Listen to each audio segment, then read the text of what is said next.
Bom dia, pessoal! Hoje nós vamos falar um pouco sobre o artigo chamado Relações sequenciais, estruturais e funcionais dos flavivírus a partir de aspectos evolutivos dos domínios conservados de suas proteínas não estruturais, do Lucas Blecher, que faz parte do Departamento de Bioquímica e Imunologia do UFMG.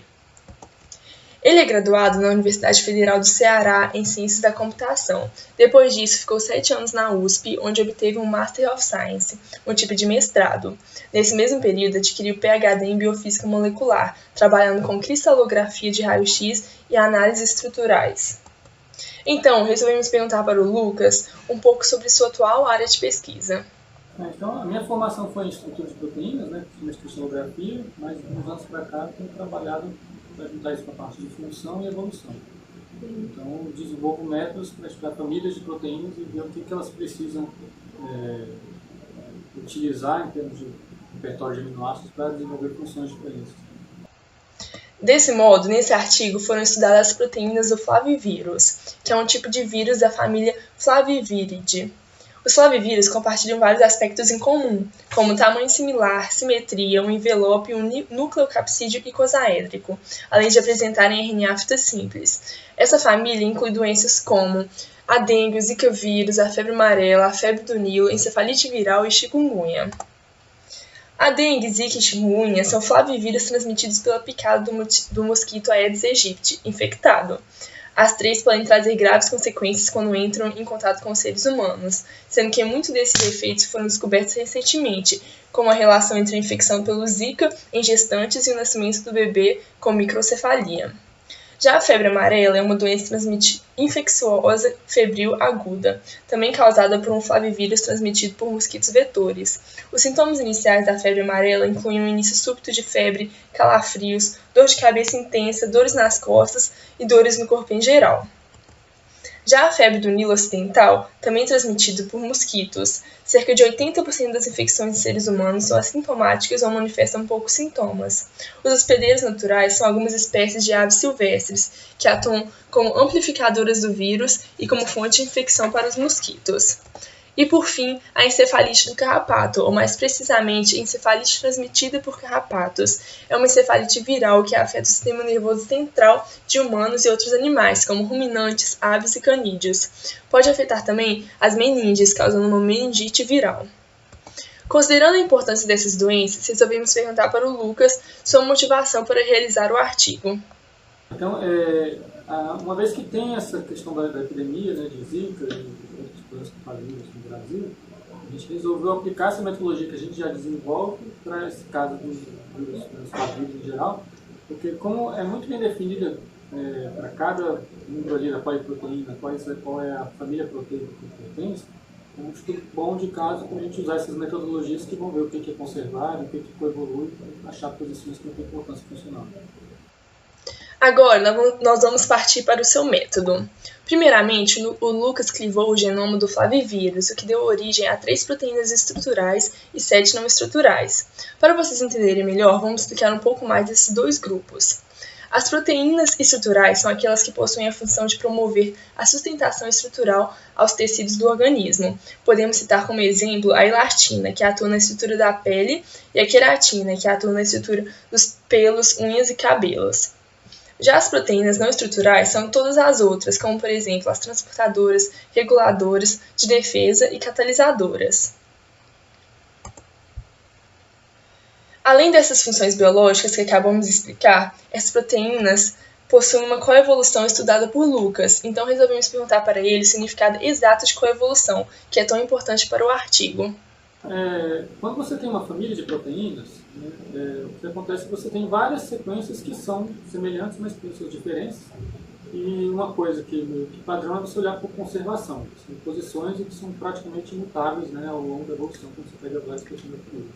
Coevolução é um passo além, é você olhar posições diferentes que o fato de você ter um tipo de aminoácido em uma posição não interfere com o que você tem na outra. Por exemplo, proteínas dessa família que tem uma alanina aqui tendem a ter um histidina aqui, ou as que tem um triptofano aqui tendem a não ter um glutano nessa posição.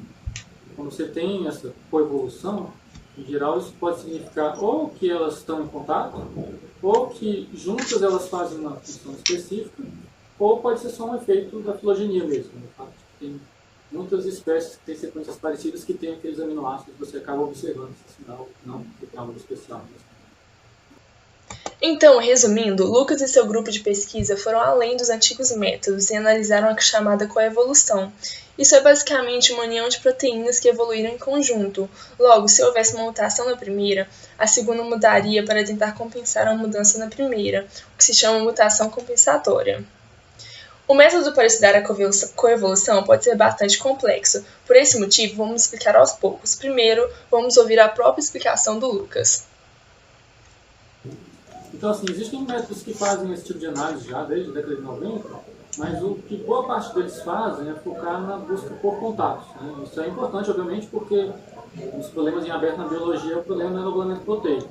E se você soubesse para uma família quais são todos os pares de aminoácidos que estão em contato, você pode, a partir disso, ter uma estrutura completa. Mas, como já tem métodos muito bons para fazer isso, a gente resolveu focar em outro nicho, que seria a questão funcional, né? Então, muitas vezes a gente vê coevolução de aminoácidos, né? Aminoácidos que tendem a aparecer simultaneamente nas proteínas, não porque eles estão implicados necessariamente, mas porque eles são necessários para um sítio de ligação, um sítio ativo, né? Uma região de dimerização entre proteínas e assim por diante, ligação metais. Esse tipo de coisa a gente permite ter um bom insight do que vai ter importância numa proteína antes mesmo de fazer ensaios dos processos. Então a gente pode meio que já ir direto no que tem uma boa chance de ser algo que a gente está procurando. Como sabemos que o método é difícil de entender, vamos explicar mais um pouco. Vamos começar observando esse genoma exemplo. Como é possível visualizar nessa imagem, cada linha representa uma sequência de aminoácidos de uma proteína, e temos 6 linhas, ou seja, 6 proteínas diferentes. Quando há predominância de um único aminoácido na mesma posição das diferentes proteínas, tal como apontado pela seta azul, onde a hegemonia da leucina significa duas coisas. A primeira é que esse aminoácido possui função importante nessa posição. Desse modo, caso houvesse uma mutação, a função seria alterada, e essa alteração seria deletéria e anularia a ação da proteína. E a segunda é que demonstra a já explicada coevolução dessas proteínas. O mesmo pode ser visto com a seta amarela, em que há a predominância do aminoácido prolina.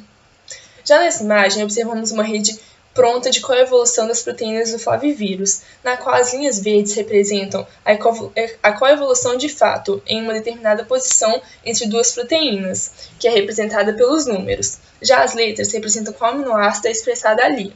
Por outro lado, as linhas vermelhas representam o contrário, ou seja, que não há coevolução nessa posição entre as duas proteínas interligadas. Aqui, vemos as 7 proteínas não estruturais que foram clivadas no início do método e a relação entre elas. Essa rede de coevolução é bem mais completa do que a anterior e demonstra que essas proteínas são intimamente ligadas e de diversas maneiras. As conexões são inúmeras e permeiam diversas posições de aminoácidos do flavivírus e assim das doenças que explicamos.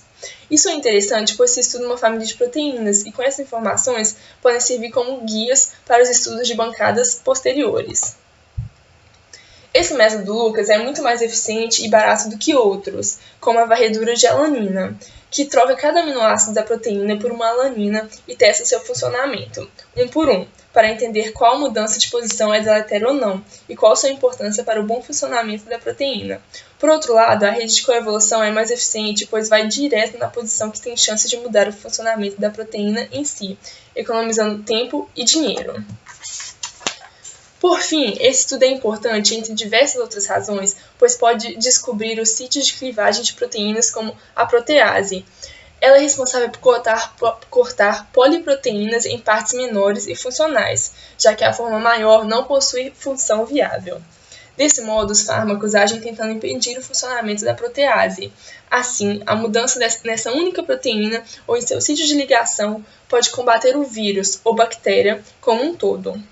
Outro detalhe importante é que se o fármaco em questão agir em uma das regiões coevoluídas das proteínas não estruturais do flavivírus, um mesmo método funcionaria contra mais de uma doença.